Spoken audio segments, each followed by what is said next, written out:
What a night of boxing. If you weren't into boxing before, go check out Derek Chisora versus Joseph Parker 2. Even better than the first fight. Such heart. It was like watching a Rocky movie. It was just real. That's the only difference. Man, Joseph Parker has improved so much working with Andy Lee. Had he come into this fight with Kevin Berry, I'm not trying to diss him, but you probably wouldn't have seen such a high punch output or such a nice game plan. I could tell that Andy Lee had been working with him because it's almost as if Joseph Parker was doing what AJ does. He was slipping in a little sneaky uppercut, and it was landing every time he threw it, just about. And I said I was live with Andrew Tucker. By the way, go subscribe to Andrew Tucker World. I'm waiting, as I always say. Go subscribe to Andrew Tucker World.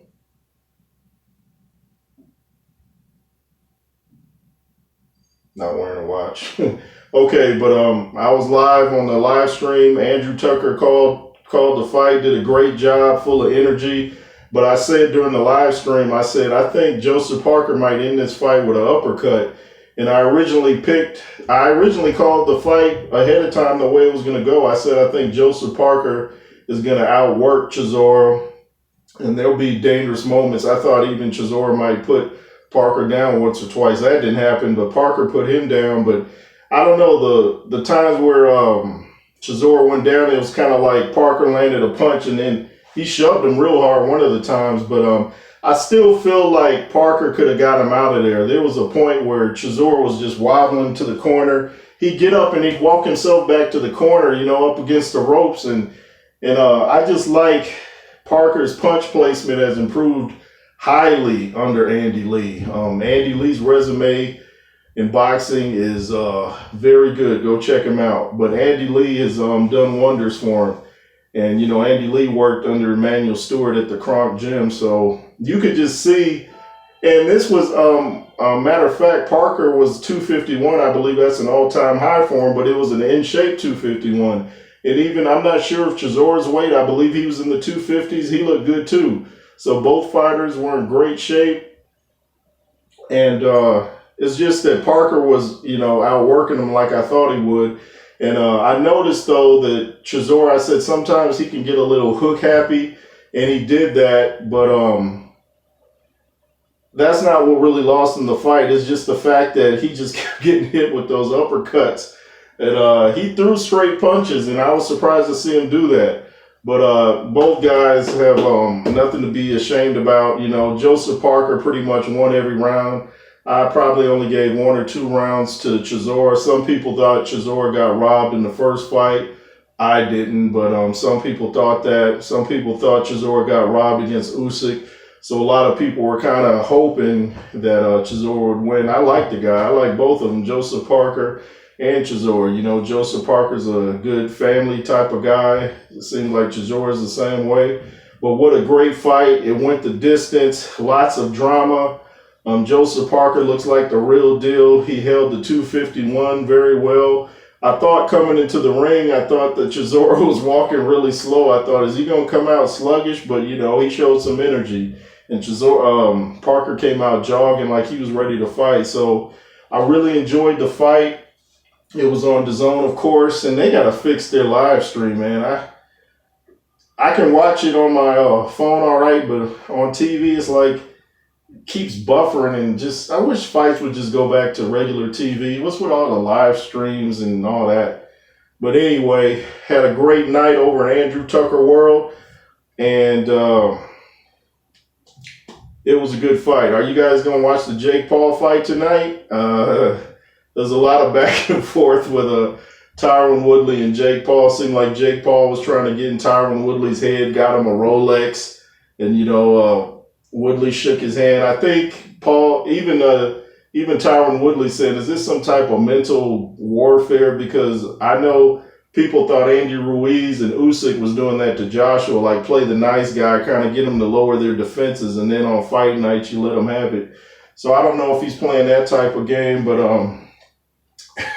Tyron Woodley just cracks me up. He's definitely wins the war of the words between the two. like when Jake Paul said, if he, it said something about him losing, and Jake Paul said, well, there's no losses, you just learn. It's not a loss, you're just learning. So Tyron Woodley said, well, you're going to be doing lots of learning. You're going to learn. I thought that was hilarious. And then Jake Paul had this little belt out there that said Jake Paul. It looked like it said Joke Paul, but guess it said Jake. And, they just trade little words back and forth. And they were at the press conference, and they were talking about how would Tyron Woodley rate Jake Paul's power. He said, well, I rate his backpedaling at 10. He said he could be a cornerback. So he's talking about he was running Jake Paul, said he's not running this time. He was screaming at the wind, they're going to settle it in the middle of the ring. I'm still trying to think if I want to order the fight or not. I know Frank Gore from the NFL, I believe he's, if not in the Hall of Fame, he'll be there, running back, play with the 49ers, Indianapolis. He's supposed to fight some NBA player, Darren Smith or something like that. And he looks like he's in great shape. I believe Frank Gore said he's been boxing since 2006. We'll see what happens. I kind of want to see that. The rest of the fights, not so much, but I think Jake Paul might pull it out again. He looks a lot bigger to me than Tyron Woodley. Not that that always matters, but he only weighed a pound more, but he just looks physically bigger to me than Tyron Woodley, not just in height, but in size. So I think Jake Paul's going to win it again. I don't think it'll be a knockout. I think it'll go to the cards. I think it's another 8-rounder. Are you guys going to watch? If so, who do you think is going to win and why? Let me know. I got to give a shout out to Dusty Vision TV. This dude's got some interviews on his channel. Interview Turbo from the Breaking movies. Remember that? Go check him out, Dusty Vision TV. And he works with Alonzo Williams from the World Class Wrecking Crew, who put out a book called NWA, which stands for Not Without Alonzo, because he's the one that had everybody at his house recording and all that. So they do a podcast on Tuesday, Dusty and Alonzo does a show on Thursday where he interviews people. So go check him out, Dusty Vision TV. Go subscribe to Andrew Tucker World. Shout out to Boxing Wave, Showbiz the Adult, Counterpunch Boxing News, Mr. Boxing Today 2. Am I forgetting anybody? If so, my apologies. But boxing came back hard this year, didn't it? Started off slow, came back hard. Be fearless. Yay, yay.